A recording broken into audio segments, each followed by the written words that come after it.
Now, a few problems they're having pretty much is you can't really search for files. Like I can go here and I can just go here and search for something. I can say, well, look, I'm looking for, let's see, I can go here. I'm looking for 808. So I'm looking for 808 right here. I'll go 808 and it starts already searching the hard drive. So the software is very sophisticated.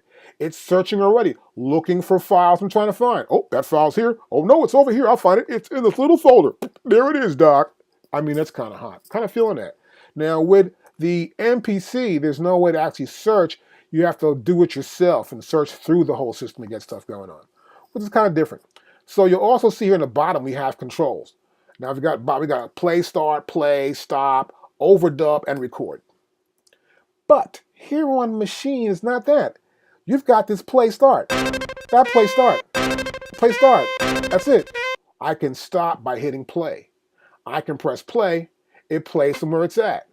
So there's a play start. There's a play button that acts as a stop button also. And then there's this record button. Press the record, you're in. And that's a way you can actually overdub. So it's kind of a cool way to control it. You can control volume from the opposite end on this side here. So it's pretty much the same, except the controls are on top on the Maschine, and on the MPC they're on the bottom. Now another thing I find a lot, I like a lot here on this Maschine, is you have this control in the middle, this control area for master, group, and sound. And it's a great way for me to actually stay on one page and I can route stuff. I can say, well, this sample is here. Let's grab this sample right there. I can go here, and then I can add a plugin. I pull a plugin in here, I say I want a gate. I go here, I want a reverb, I pull in a reverb. I can route that to a specific track or anywhere I want to route it to also at the same time. Right here on the same page. When I go to the MPC, I've got to go to a different page. Here we go. I got to go to Track Mixer. And from here, I got to do this. And then I may want to go back to here, the main to edit. I may want to go to Track View to view the track. And I may want to go to Program Mixer to the program up to send some sounds out, route them, some routing stuff through program. So in the Maschine, it's more like there's sound and there's group, and then there's the overall master. Here, it's more like there's a track, and then you got the samples on that track, which in a program, and then those tracks can be mixed, and then the program can be mixed. So you got to go back and forth between pages. So it is, the working environment is from page to page, and you must think in terms in some sort of really congruent nature where you're thinking, hey, okay, this goes from here, this goes to here, this goes to here. While when you're in the Maschine, it's all on one page right here in front of you, and you can see that also. Now there's sampling. We got sampling here, and here's the sample area, right, as you can see. So I'm talking, you see, obviously, it's picking up my voice here. I've got it set up for input. This is our sampler. And we've got record, edit, slice, and it's all right here in front of you. You can do that. And pretty much the same happens with the MPC. Here in the MPC, I go to sample, I got sample record, and my options are right here. I've got the input device here, input source right there and everything else. And then when I want to sample edit, I go to sample edit, I can edit my sample on the sample edit page right here. So it's pretty much almost the same in that nature also as well. Now the differences are that the sound levels are a little bit different at times between Maschine and the MPC. I like the MPC a lot, but I do like Maschine because I can also bring up MPC modules and MPC modes. But you can't do that here. You have to have Renaissance. Now the MPC Renaissance came out before the MPC Studio, but the software here for the MPC works also for Renaissance. So if you got Renaissance and you want to get an MPC Studio to just walk around with to make it easier with the software, you can do that as well. And it's kind of cool. Now the price is a little bit too high, I think, for the MPC. I think the price of the Maschine is just about right. I personally probably would prefer to probably get the micro if I was going to spend so much money.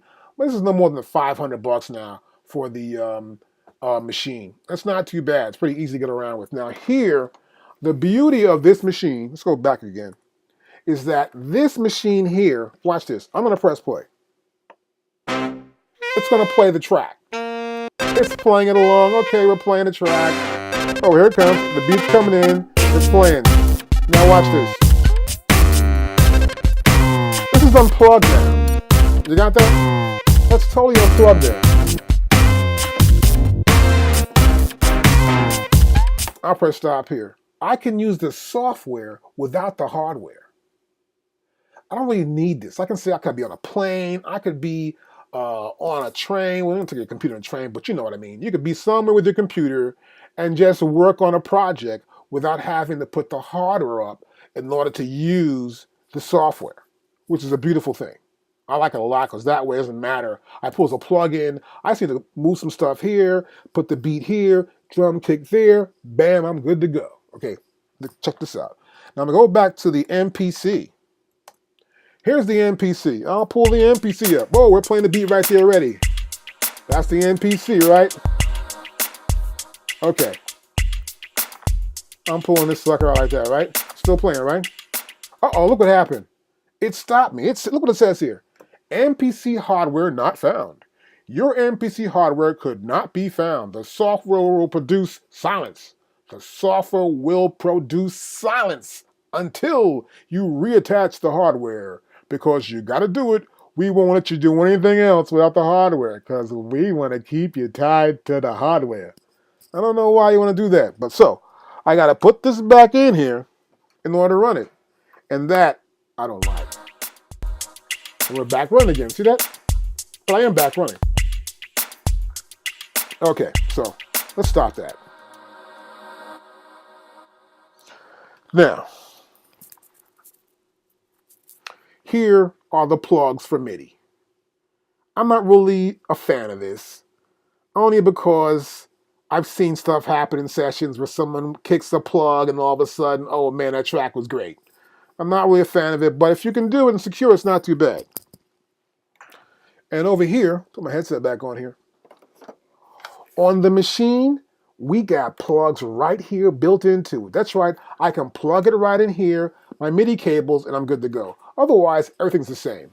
You got a USB cable, and we got a lock for the program right there.